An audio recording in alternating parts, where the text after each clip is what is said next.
Shalom, apa kabar semuanya kelas 7? Ketemu lagi dengan Ibu ya, Ibu Yulia. Ibu akan melanjutkan materi pembelajaran kita. Setelah kemarin kita belajar bilangan bulat, sekarang kita akan maju ke bilangan pecahan.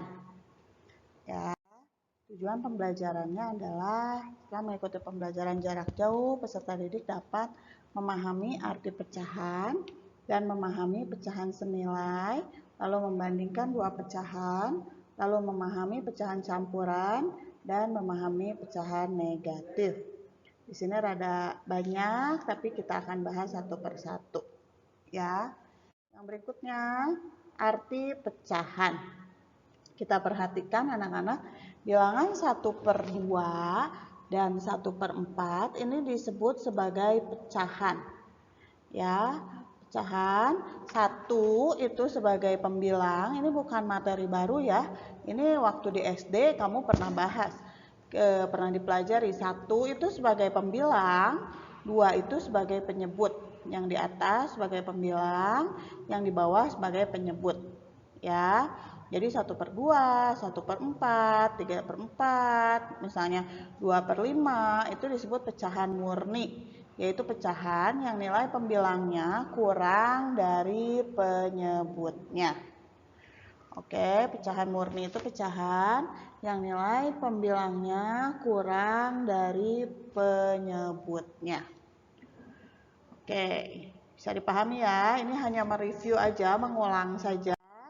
Lalu yang berikutnya pecahan senilai. Perhatikan gambar ini.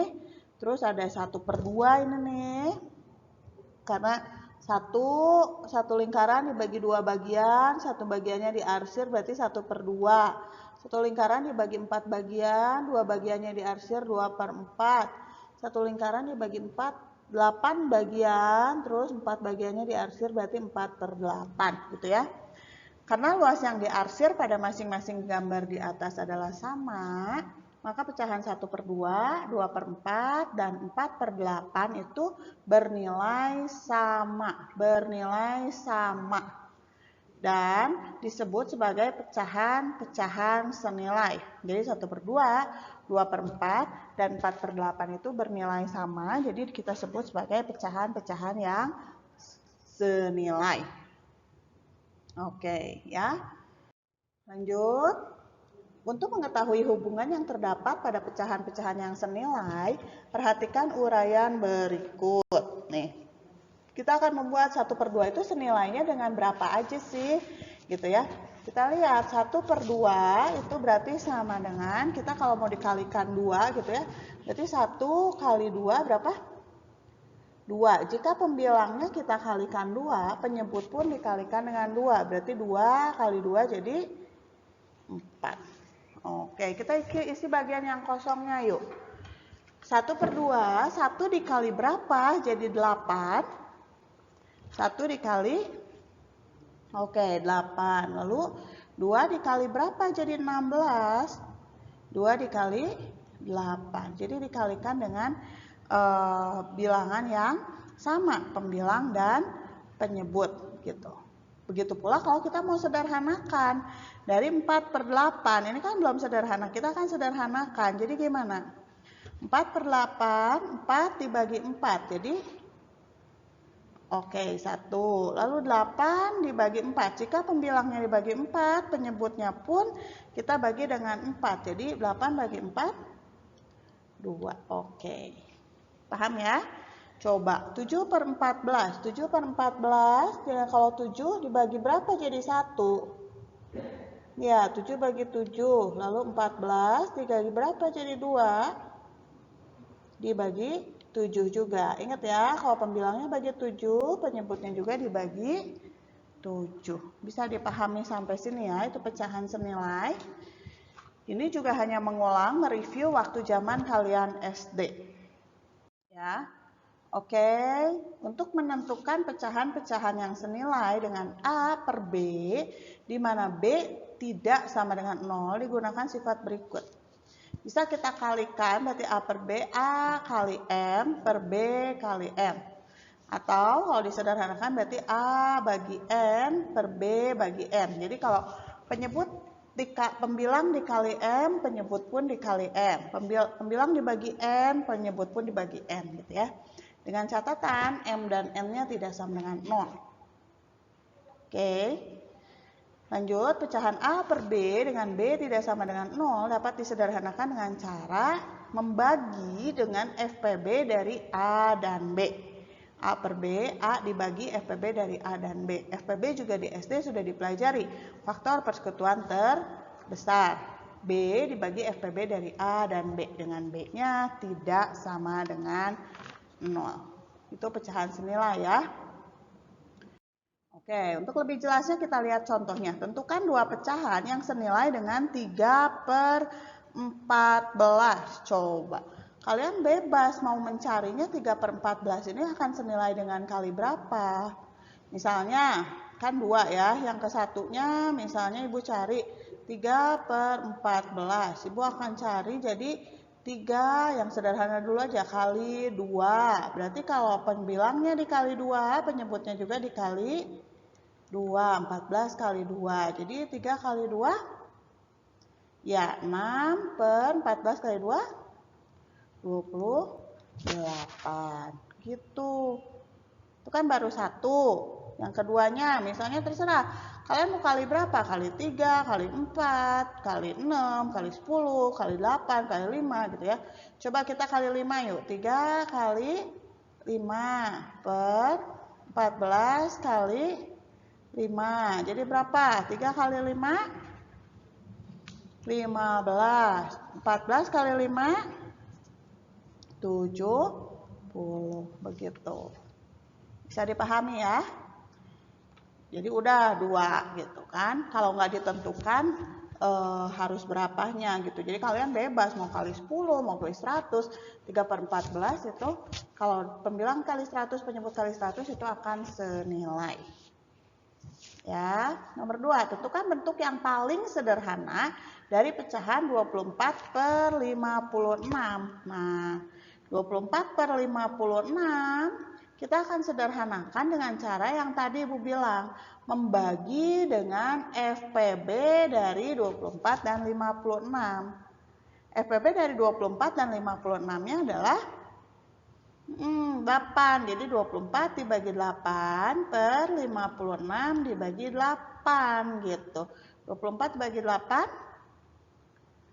3, 56 dibagi 8 7 gitu. Ini paling sederhana gitu.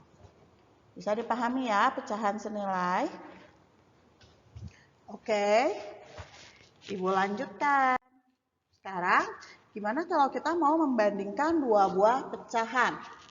Di antara dua pecahan A per B dan P per Q dengan B dan Q itu tidak sama dengan 0, akan terdapat salah satu hubungan berikut. 1. A per B lebih dari P per Q. Ditulis sebagai A per B lebih dari, berarti pakai tanda lebih besar, lebih dari P per Q. 2. A per B kurang dari P per Q. Ditulis A per B lebih kecil dari P per Q. 3. A per B sama dengan P per Q. Ditulis A per B sama dengan P per Q. Jadi cuma kita tinggal lihat tandanya akan lebih besar, lebih kecil, atau sama dengan. Paham ya? Kita lihat untuk mengetahui hubungan antara dua pecahan terlebih dahulu, lakukan yang pertama itu samakanlah penyebut kedua pecahan tersebut. Setelah menyamakan penyebutnya, lalu bandingkanlah nilai kedua pembilang pecahan tersebut. Gitu. Kita lihat contohnya yuk. Tentukan hubungan antara pasangan-pasangan pecahan berikut. Coba kita lihat jawab yang A. 3/4 dan 3/5. Kita samakan dulu penyebutnya 4 dan 5. Berarti sama-sama dibuat per 20. Cara menyamakan penyebut. Berarti 4 dikali jadi 20 itu dikali berapa? Kali 5. Berarti kalau penyebutnya kali 5, pembilangnya pun kita kalikan 5. Berarti 3 kali 5 15. Oke, 5 jadi 20 dikali berapa? Kali 4. Jadi 20 kan? 5 kali 4 20. Kalau penyebutnya kali 4, pembilangnya kita kalikan 4. Berarti 3 kali 4 12. Oke, jadi hubungannya gimana? 3/4 tinggal dilihat aja 15 dengan 12. Jadi gimana? Oke, 3/4 berarti lebih besar dari 3/5. Begitu. Paham? Tinggal dilihat pembilangnya. Mana yang lebih besar? 15 dengan 12 kan lebih besar 15. Jadi 3/4 lebih besar dari 3/5. Gitu. Kita lanjut yang B.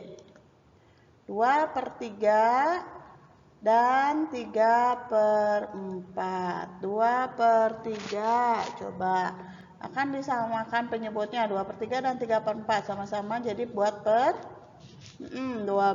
3 jadi 12 dikali 4. Maka 2 juga dikalikan 4. 2 kali 4 8. Oke, 3/4 per 12. 4 kali 2 jadi 12 dikalikan 3. Maka 3 juga kita kalikan 3. Jadi 9/12. Jadi hubungannya gimana?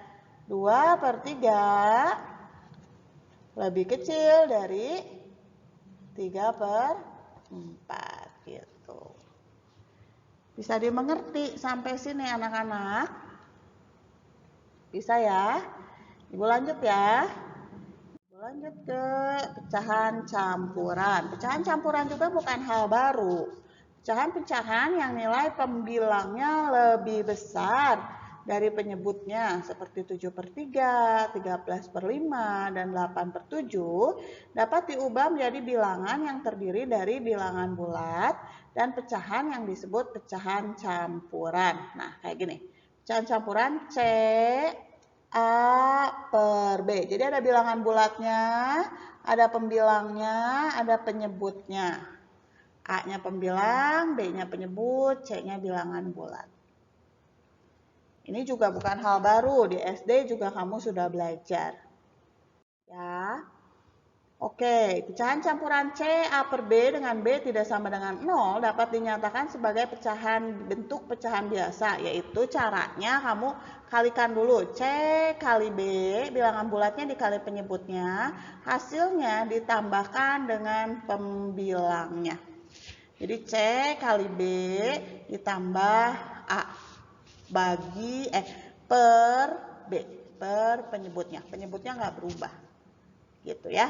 C kali B tambah A per B. Bilangan bulat kali penyebut ditambah pembilang per penyebutnya. Paham ya?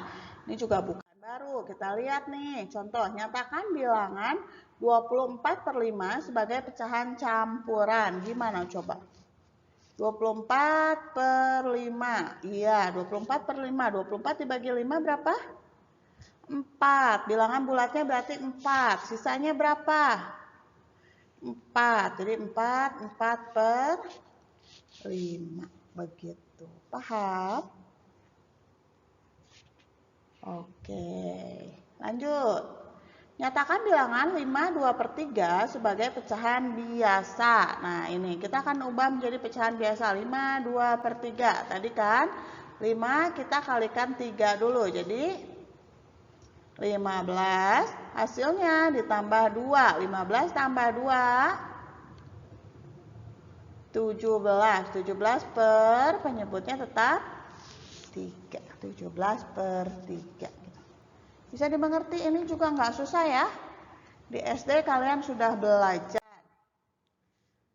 Pecahan negatif. Pecahan negatif merupakan lawan dari pecahan positif. Ya, contoh. Tentukan lawan dari pecahan 4/5. Lawan dari pecahan positif. Tentukan lawan dari pecahan 4/5. Coba 1A. 4/5. Berarti negatif 4/5. Gitu. Nggak susah kan? B.